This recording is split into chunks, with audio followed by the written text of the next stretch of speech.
Okay, so the first thing I either want to introduce to yourself or as a reminder for those of you who maybe haven't, because small changes can add up to significant savings. So one of the things that you can do is make sure that you're on the priority services register for your gas, electric and water. I was going to say and your utilities and your water. Now, each energy supplier or each utility supplier operates a slightly different scheme. So if you live in England, Scotland or Wales, I've got a link there just to check if you're eligible to be on the priority services register. And to be honest, the eligibility is really broad. So if you have young children, if you live with someone who has long-term health conditions, if you yourself could be classed as vulnerable, if you use a lot of equipment, there's a lot of different eligibility criteria there. And the range of services could be from help to read your meters to getting your bills in a different format. They can also provide you with advance notice if there's going to be any disruptions, or in the case of if there is any power cut, then you're in a priority position to have facilities provided to you if you are cut off, which has been really useful in a lot of areas with some of the weather conditions we've experienced. There's been a lot of storms. At the moment, there's quite a lot of snow about, so people are finding themselves in situations that they wouldn't expect, which can really, really tricky if you have a reliance in particular for medical equipment from electric, for example. You've got health conditions that need to be kept on top of when it comes to warmth and heat, for example. So please do have a look and make sure that they know, because if they are going to do planned work as well, they can just organise and make sure that your household is going to be okay. It's a free service. They can also then access other support services within the organisation, and we're going to look at some of those over the next couple of slides. Now, there is a similar scheme that runs in Northern Ireland. It's called the Critical Care Register, and again, you would need to contact your supplier to see what support that they can offer. Again, it's things like advance notice of scheduled work, heating and cooking facilities if you are cut off unexpectedly. And it's also got some extra information there around if you rely on life supporting electrical equipment as well. So it's really important that you start to plan just in case, but it also is beneficial because there are different sort of advantages to being on those priority registers. Bottled water from Michael. Yeah, absolutely. And it's not just one bottle they normally bring you a good supply. Okay, so most people are really worried about contacting your energy supplier, especially if you're finding it difficult to manage payments. So I'm sure you're aware that there are different types of meters now and there are different ways to pay. And the days of waiting until a bill arrives and then you pay for the bill, I mean, some energy companies still provide that service, but not as many do. More focus on getting monthly payments from you via direct debit, or you're paying up front for your energy usage using a prepayment meter. So whether you're going to be topping it up over your phone, topping it up with a card or a key. So there are different ways that you can pay for your electric. But if you find that you are either falling behind with the payments, or you are struggling to make payments, or you're finding that actually the tariff that you're working on within that utility provider isn't working for you. So maybe you've got night storage heaters and actually you don't know when you might be eligible to have some cheaper electric, for example. Don't be afraid to get in touch with your utility supplier. And I do say that with a bit of, I do know that it's not always easy to get through and sometimes perseverance, but don't be afraid to look at different ways that you can contact them. So for example, a lot of them now have online chat, where you can chat with them online. If you are using any kind of internet access or you're able to go onto a website, there's a chat box there. You could be able to email them, you can ring them. A lot of them have got, you wait in a queue and then you put your number in and they ring you back when it's your turn. So there are different ways that you can get in touch with them. Most utility providers have a vulnerable debt team. So this is to help customers who may be struggling with their bills or their payments or maybe their tariffs, and they have a duty to work with you to help. So for instance, they could help you set up a more manageable payment plan to take into account maybe your current circumstances, be an expected change happening in 2 or 3 months, so they reduce the payments now. It could be that instead of paying less over the summer months, as traditionally a lot of us do, you actually keep your payments quite stable, so you're paying the same all year round. Could be that actually they've got a different tariff that they could offer you. And things are looking a little bit brighter when it comes to electricity and gas tariffs at the moment. We had that period where there wasn't really a lot being offered. New tariffs are starting to be offered again. So I'll talk a little bit around how you can just check that you're on the right tariff and not be afraid to just do some comparisons. You might need to be a little bit like me, and you might need to get a couple of bits of paper out, and you might need to find out what tariff you're on now, write down all that information, and then look to see if this is going to be a better tariff. So things like unit cost, standing charges. You don't need to understand what it means, because I don't understand what it means. I don't know what a kilowatt is, or how many times I can boil the kettle for a kilowatt.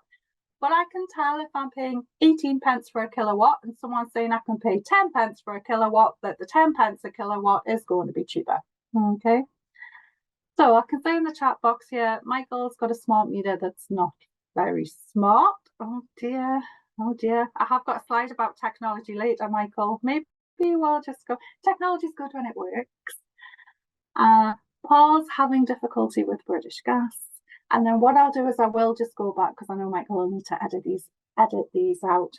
Okay, citizens advice are a good port of call there. Okay, so when you talk to your supplier, they now have a duty of care towards all of their customers, but in particular people who potentially are starting to struggle. They will ask a lot of questions, and the questions are very much finding out around details of your income, your outgoing, who's in your household, who are you providing care for, have you got young children, are there older people, what kind of health conditions maybe you have, for example. And then they'll also have a little look at, how much energy are you using? They'll predict how much have you used in the past, how much might you use in the future. Have you got any big usage items in the household? Then they'll maybe ask you to give them regular meter readings to make sure this is going to be accurate moving forward. Or if you've got a smart meter, maybe the smart meter will send them. I say maybe because, smart meters are having a little bit of a bad press at the moment. I think when they work really well, but sometimes there seems to be little gremlins in the system. So that's something that I know the government in particular are very keen that energy providers look at. Some suppliers as well, once they discover a little bit more around your circumstances, they do a lot of sort of preventative work to help energy costs rising. So they maybe offer energy efficiency measures such as draft cooling. I think it's Octopus did a lot of work over last winter, and have started to do it this winter, about making sure that nobody is not able to heat themselves. So they were providing extra things to households, so such as heated throws and so on. So it is just worth having a little look at that as well. Because if you are falling behind and you do run up a debt, I just want to reassure you, it's not the end of the world. Okay. There always are different ways that you can access help and support. There may be grants that can help. So organisations like British Gas Energy Trust, you don't need to be a British Gas customer to be able to access help and support through a grant. You might want to use a grants tool checker. There's some really useful ones like Turn to Us, for example. And then on the Kairos UK website, there's just a lot of information about organised help you if you have fallen into arrears. So not just when it comes to your energy providers, but if you fall in arrears with your credit card or your rent or your mortgage or anything like that, there are organisations that can help you. So National Deadlines One, Step Change, Citizens Advice, a whole range. There could be a local organisation to you, where you can get that tailored and personalised support there. But I think the one thing that everyone should just be reassured is that nobody can go through life without ever getting a scratch, managing everything perfectly, without dropping a ball once or twice. So the key thing is when you find out that something isn't going quite to plan, and let's face it, life never goes to plan, is not be afraid to access to see who can help, what support is there. And that's a big topic around what this particular session is all about. I think it's just worth just bringing to people's attention because it wasn't something that I was immediately familiar with. But if you're a household that uses an oxygen concentrator, you might be able to get for the electricity it uses. It's because it's one of those items that can be quite usage intensive. So the company who supplies your concentrator, you will have a relationship with them. They're able to claim back money for providing it to you. So they should be making payments to your bank account to help you pay your energy bill. So it's a bit of a convoluted way. They pay you, you pay the energy company, but there should be some help there. And depending on which team you're getting them from, I put a couple of phone numbers in there. It is worth just following up if you are a household that uses that type of equipment. And everybody should know what help and support is there. So you're not expected to suddenly start trawling the internet to say, am I on the best tariff? Am I on the best deal? How can I make my house warmer? What help and support is there for me? There are organizations that you can get in touch with. And so this is one of the things where if you haven't done it for a while or you haven't done it at all, now's the time to think, right, okay, in the new year, because let's be realistic, what are we going to get done in December? If you don't have time in December, think around January. The charity Scope, for example, and they offer free energy and water advice to disabled people and also households who are supporting disabled people to help them think around their energy and water usage and needs so they can talk around different efficiency measures, how to access grants. They could be able to support you with free fuel voucher. So there are conditions that apply there. They can help you contact or complain to your supplier. They can help you understand your gas and electric bill. And that service is open to anyone who is disabled or households where one or more disabled people live. And that's in England or Wales. So it's just worth knowing around that actually there are dedicated energy advisors. And I also know that Citizens Advice is another organisation now that have dedicated energy advisors. So this is something that is coming through into the advice sector, where there are teams of people who are independently there to help and support you, not only if you fall behind, but also to make sure that you're in the best position moving forward as well. So that's all about rates and different tariffs, but actually sometimes it's more around you're okay on the tariff, you're okay with your usage, but actually you'd like to be using less. So LEAP is another, so it stands for Local Energy Advice Partnership, and that can really just be more beneficial to think around becoming more energy efficient. So think around reducing your usage, and they can provide free in-home advice. So it could be that they offer really simple things like the type of light bulb, maybe some draft proofing, maybe some insulation. They can arrange a consultation, something that might be useful. They can look at helping with funding, if you need some further energy saving home improvements. And they're a really good place to start, just to get a little idea of what's available. I mean, I live in, my house is about 8 years old, I think. And I think it's just getting to that age now where it's just starting to get a little bit drafty. So I'll put some tips in later on, and people, you could be living in houses that are a lot older than that. So you know a little bit about some of the quirks. You've got that window that's just, it never quite gets warm, or maybe the front door, the letterbox, or maybe you've never had insulation, maybe in the loft. So, it's good to know what kind of things that you can access. And if you want to just broaden that, and it might be that Scope or maybe LEAP direct you to these organisations, or maybe you just want to cut them out and just go straight to them yourself. So in England, you've got Simple Energy Advice. In Wales, it's Nest Wales. Scotland, Home Energy Scotland. Northern Ireland, NI Energy Advice.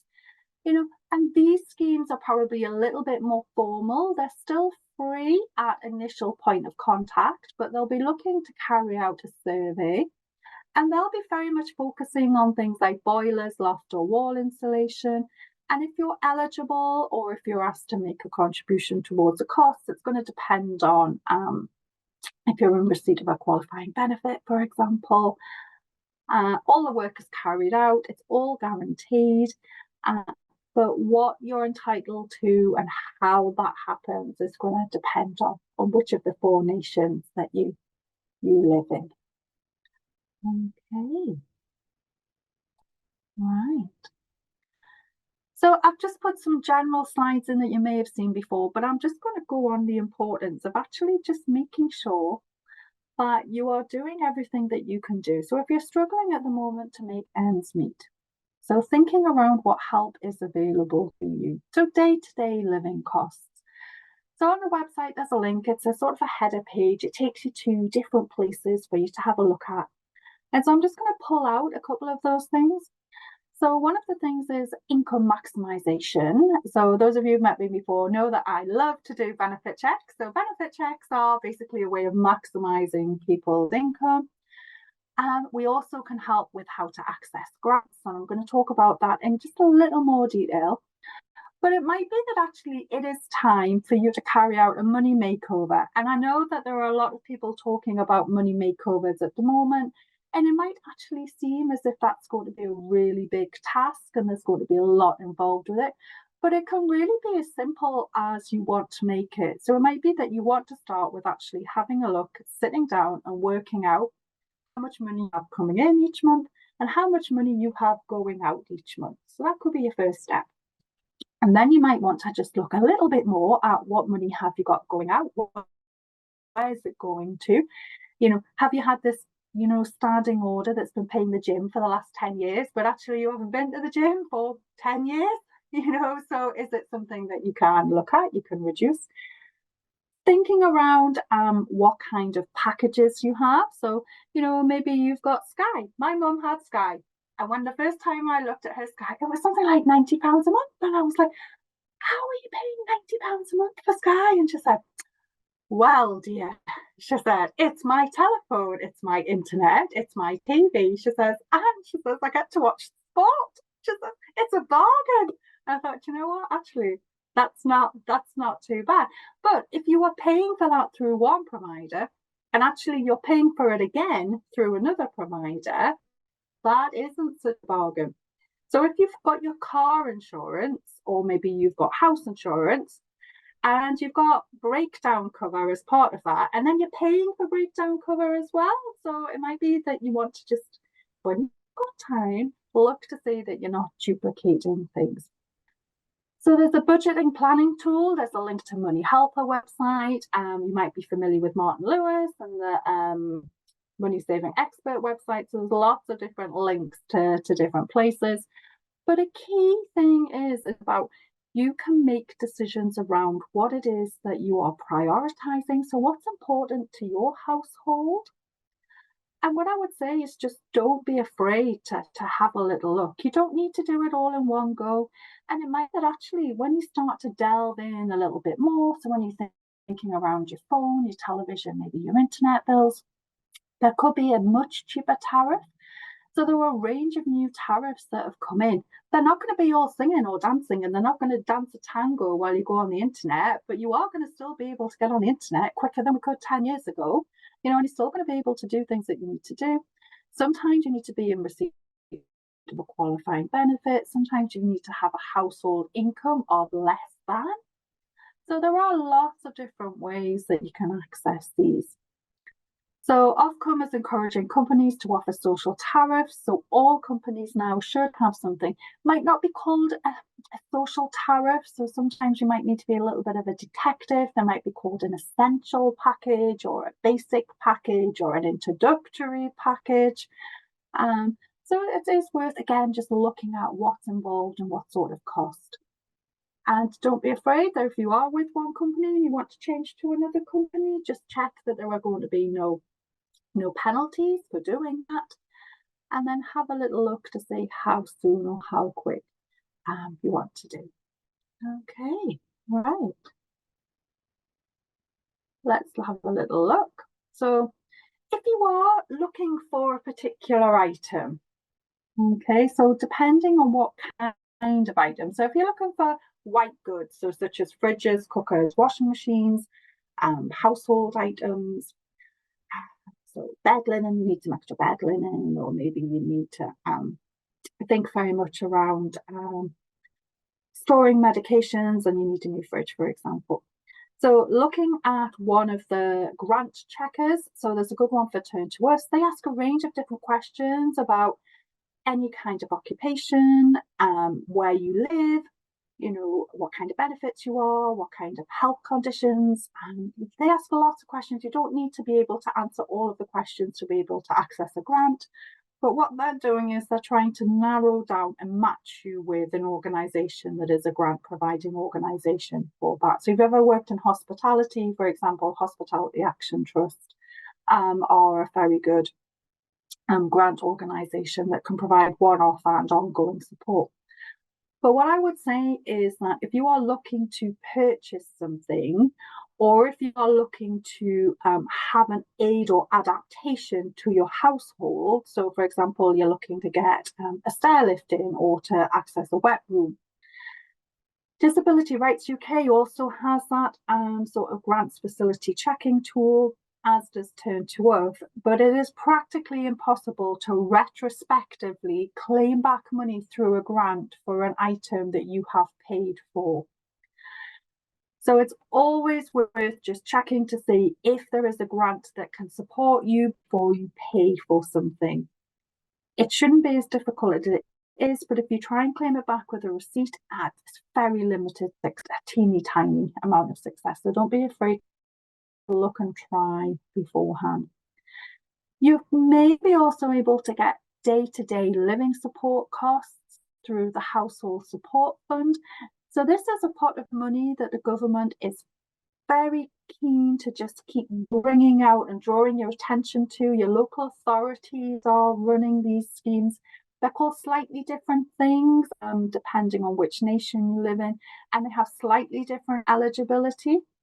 Normally applications need to be made direct to the local authority, but it could be that your local advice agency or your local food bank or your local sort of your one-to-one workers, if you're accessing a support worker or a care worker, could be able to do the applications for you. And then more day-to-day kind of things like vouchers towards gas and electric, food support, maybe support with uniforms, if you need clothes, maybe a little bit to do with bed linen as well. Some of them have got very broad remits, but some of them it's quite specific what you can claim. And just off the back of that, I'm pretty certain you will all have heard of the cost of living support payments. So that's the 4 payments that are scheduled to run throughout the course of the financial year from April 2023 to March 2024. We're on round about the 3rd lot of payment now. I've just done again a link to each of the 4 nations so you can look at the cut-off dates for each one. So there was the cost of living payment for those who were classed as being on a low income because you claimed a means-tested benefit, so things like universal credit or income support or income-based ESA. There was another payment that was made to those who were in receipt of a disability benefit, so such as PIP, adult disability payment, attendance allowance, DLA. There is a pensioner payment that's being paid as part of the winter fuel payment, which I'll come on to in a moment.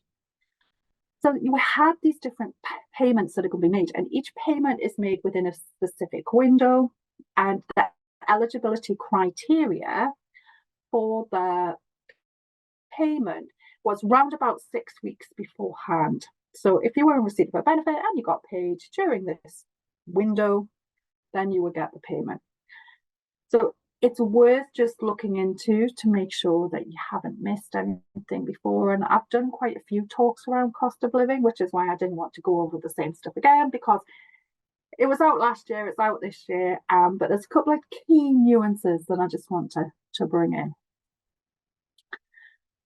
So if you have a welfare benefits check, or you just have someone check that you are not missing out, so you're maximising your income, be that actually you would be eligible for pension credit, universal credit, because these are two benefits that are really underclaimed. It could be that actually the disability benefit of the person that you're caring for is being paid at a lower rate than maybe is appropriate now. People's circumstances change, their needs changed. Awards can sometimes be for quite long periods of time. So when that award was initially made, it might be that that person only needed help and support during the day or help and support at night, when actually now they need help and support both during the day and night, for example. So one of the things is, if you were looking to have any kind of disability benefit re-looked at because of a change of circumstances, it's worth just looking at the eligibility criteria for that benefit in some detail and not being afraid to get in touch with either ourselves on the advice line team or with a welfare benefits specialist, because it doesn't always go to plan. So whenever you ask for an award to be re-looked at, there is no guarantee that you'll be awarded a higher rate. It could be that actually you're awarded the same rate again. In some circumstances, it could be that the award actually goes down, or it could stop altogether, which is why it's really important that you look at that eligibility criteria before you do it.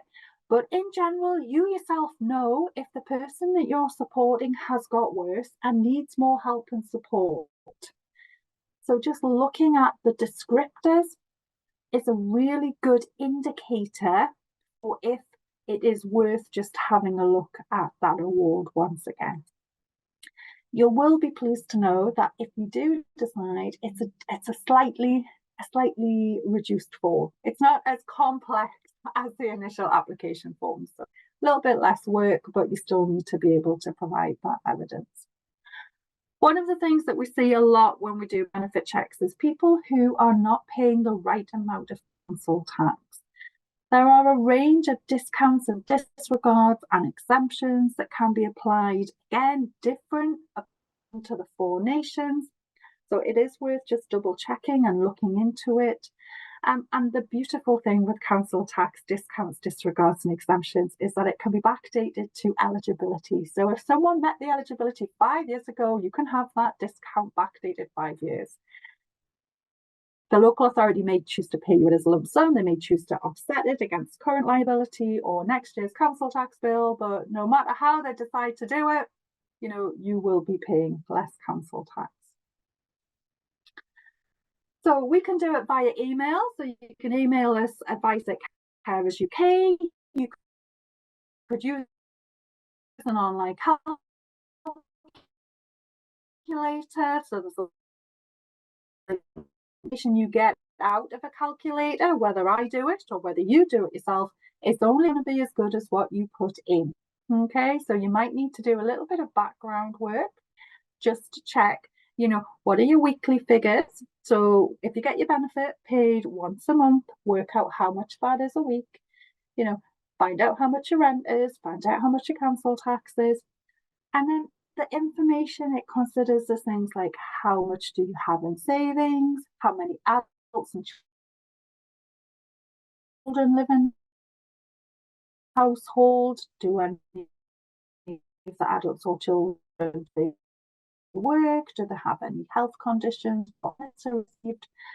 So you need to get a lot of information, and then what is it will provide a report at the end. Very difficult to see that. We're really keen just to go through it with you. And again, we can then talk you through the process of making any claims, maybe haven't been claiming carers allowance and it's identified that carers allowance is potential benefit you could backdate, then we could look at when would be the best date for you to make that claim from. Not all of it can be backdated though. Some of them can, some of them can't. We can't make things too simple, can we, in the world of benefits? Definitely not. Okay, all right. So cold weather payments. It's been really, really cold lately. I've just put this on here because they're a bit of a mystery because they just appear in your bank account and there's not really a lot of reasons why or how. So ultimately, if you're in receipt of certain benefits and there is an extreme cold weather period that lasts for 7 consecutive days or more, so an extreme cold weather payment is where the average temperature, and it's average, so this is day and night average, okay, has been recorded or is forecast to be 0 degrees Celsius, that is, 0 degrees Celsius or below over 7 consecutive days. And if that happens between the 1st of November and the 31st of March, for each period, you'll receive a payment of £25. So that will just appear in your bank account. You don't get a letter, you don't get any explanation, you just get £25. If you want to know, because they look at certain weather station points around the country. So if you want to check whether you're due to have a payment, you can just pop your postcode in. So different links there. And just to reassure you that cold weather payments are different to winter fuel payments. But if you live in Scotland, you can't get a cold weather payment because you might be getting an annual winter heating payment instead. So Scotland's the only nation that does it slightly different. So it doesn't matter what the weather conditions are in Scotland. If you're eligible, you'll get a one-off payment. It's around £55. You get that payment direct from Social Security Scotland. So I put some information in there about how you can get in touch, and I will change that slide and if eligible, paid automatically. That should say. I've managed to miss that. Okay, just a really brief reminder about winter fuel payments. So these winter fuel payments, these are the payments that have been linked into the pensioner payment to help with energy costs over the winter. So if you or anyone in your household or the person you're caring for, this year's eligibility was born before 25th of September 1957, you could be eligible for a payment of between £250 and £600 to help pay your heating bills. It is not linked to household income, it's not linked to savings, it's not linked to what type of heating you have, it's linked to age. So this amount could be anywhere between £150 to £300 higher than it normally is. And this will be paid. They've started to make payments of this in the last 10 days or so. So if you are eligible, you should already have received a letter saying how much you'll get. But if you don't get a letter and you think you're eligible, what you might need to do is just check. So you had to have been born this year before the 25th of September. So some people who were born after that, you won't be eligible this year, you will be next year. So most of those payments are starting to come out now. For example, I know my next door neighbours just had one and they were very keen to think around how can I spend that. In fact, I got a knock on the door and they said, do I have to spend this money on heating? And I went, well, you need to spend some of it on making sure that you're not going cold, but actually there's nothing to say that you can't spend it on getting yourself a few nice treats in for Christmas either. You know, it's money that's paid to you. The idea is that you use it for heating.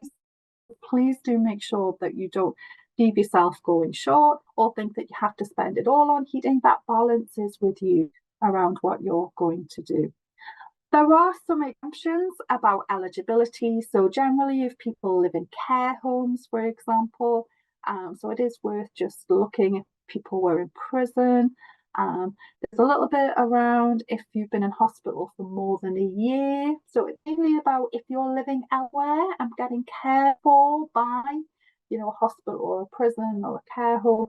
Slightly different eligibility, but I'm just going on the premise that most of the people that you're supporting, or you yourselves, you're at home, you're here, if you're eligible, that will be paid to you.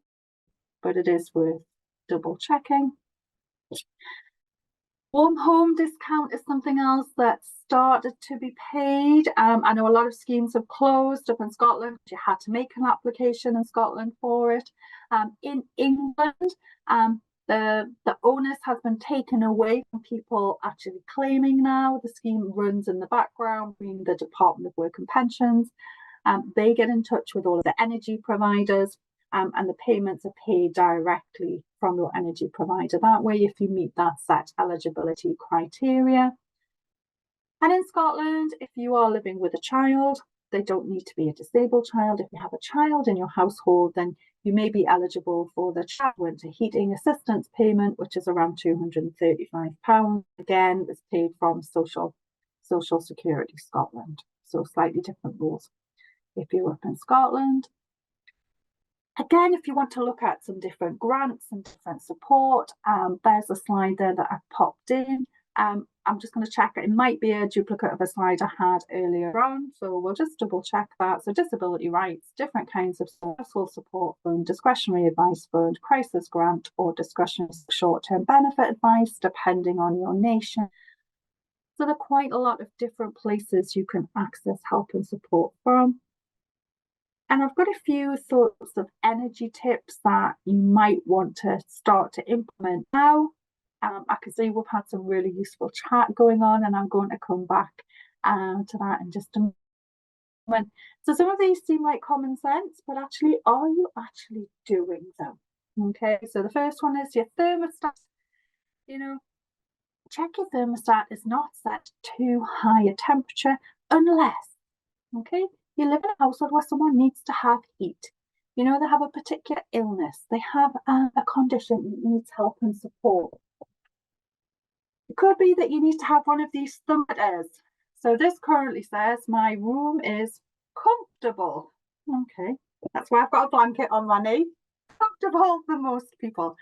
And don't be afraid to bring in those extra layers. So lots of layers, and it's very true, this, trap that air to keep you warm. It's more effective than just putting on the biggest jump you can find, you know? So really think, get your summer clothes, get your autumn clothes, put your winter clothes on the top.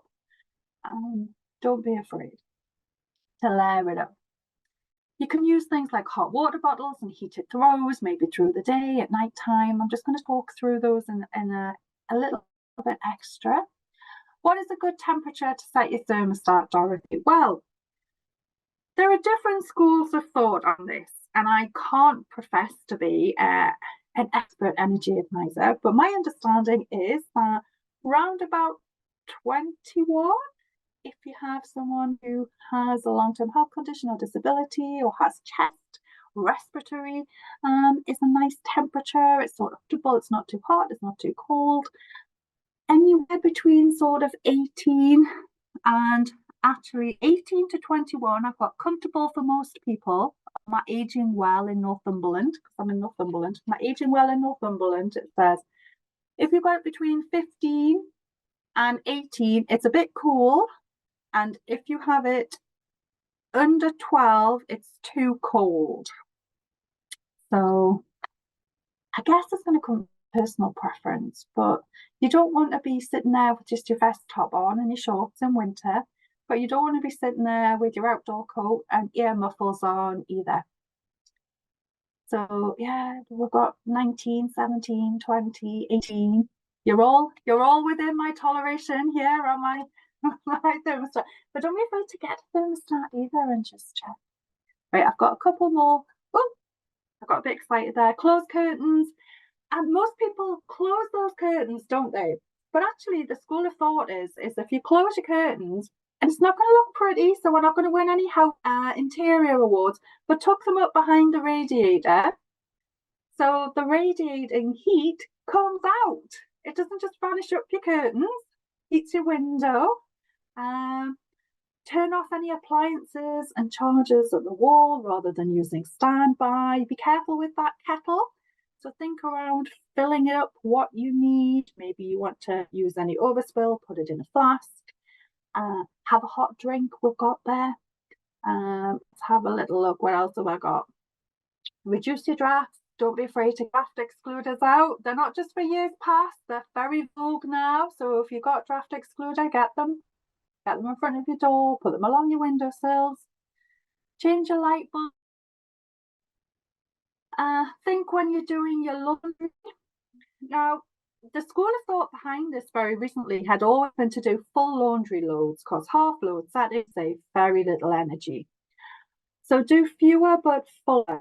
But sometimes when it comes to soiled bedding, or maybe you've got stains that would benefit from doing it, think very much around what sort of temperature you're washing things at. Think about what liquids, what disinfectants you're going to be using there as well.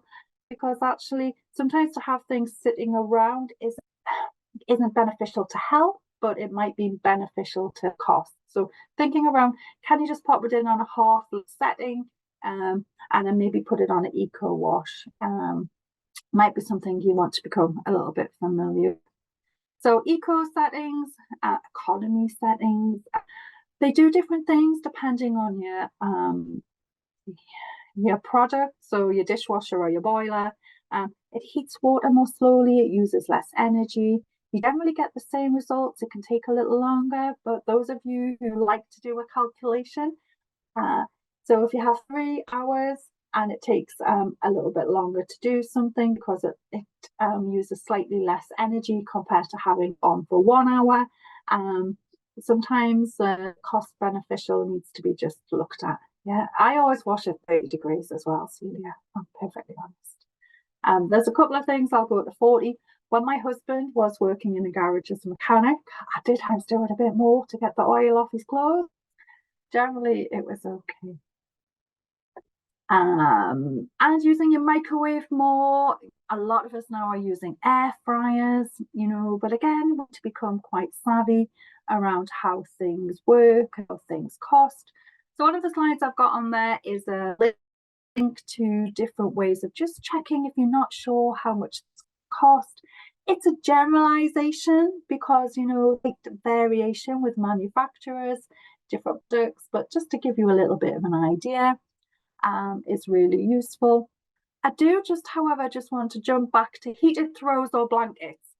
They're a great product. They're so useful. They can really just help give you a little boost, just make you cozy and snug, and so you know that actually maybe you can have your house at 18, and that person is going to have that extra boost of heat. You yourself might have one.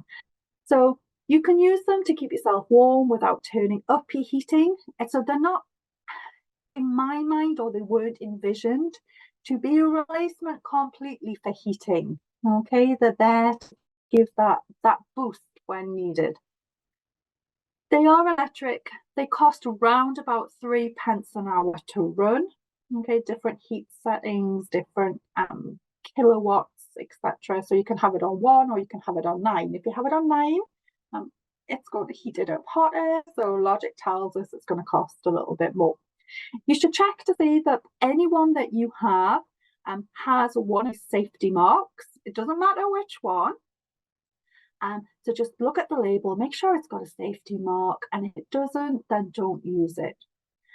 So you can then have a little look on the electric blanket or the electric throw Safety First website, and it just tells you a little bit more about checking any wires or cables. They can easily get caught and pulled. So that's one of these things just to keep yourself safe. I saw this. I can't take credit for this next thing at all. And I was amazed by it. So, did you know that hot water bottles actually have a manufacture date on them? Yeah. Oh, look at you nodding. I didn't know. Michael, we're going to have to get you on here next time. Hints and tips, bye. So, when you look at your hot water bottle, and I meant to get it, it's in the bedroom. It's normally in the little neck bit, and then you have a little look back, and you've got like this circle. When you do a little bit of investigation, it looks a little bit like a flower. So the number in the middle of the flower is the year that it was manufactured. And the little flower segments from 12 o'clock onwards, okay, these represent the 12 months of the year. So the ones with the dots in show you which month. So this hot water bottle, for example, was made in April, because we've got 4 lots of segments with dots in, and the year was 2021. That's how you can tell how old your hot water bottle is. But also just keep an eye on any sort of those telltale signs. So thinning around the belly of the bottle, check for creases. Take a minute to recall how long has that hot water bottle been with you. I had one for about 15 years, it turned out. And every time I tipped it out, there was all those little bits of rubber coming out. And my husband said, oh, that's really not good. You shouldn't be using it. Then I found this out. And then, yeah, so just take that minute just to double check. Normal usage on a hot water bottle means that they'll last probably for 2 to 3 years, maybe a little bit more, maybe a little bit less, normal, average. So again, just being mindful about that. Okay, and as always, my sessions, I've got some further resources for you to do some reading around. So a little bit to do with technology. We've had a couple of comments about technology, but technology and equipment, it can be a friend. There are different things that can help you save energy. Smart meters may not always be smart, but if they're working well, they can be really useful. You can get hives where you can set that temperature for you. You can turn things on and off. You can use Alexa. So just have a little wider read into that. And lots of different things for you to read.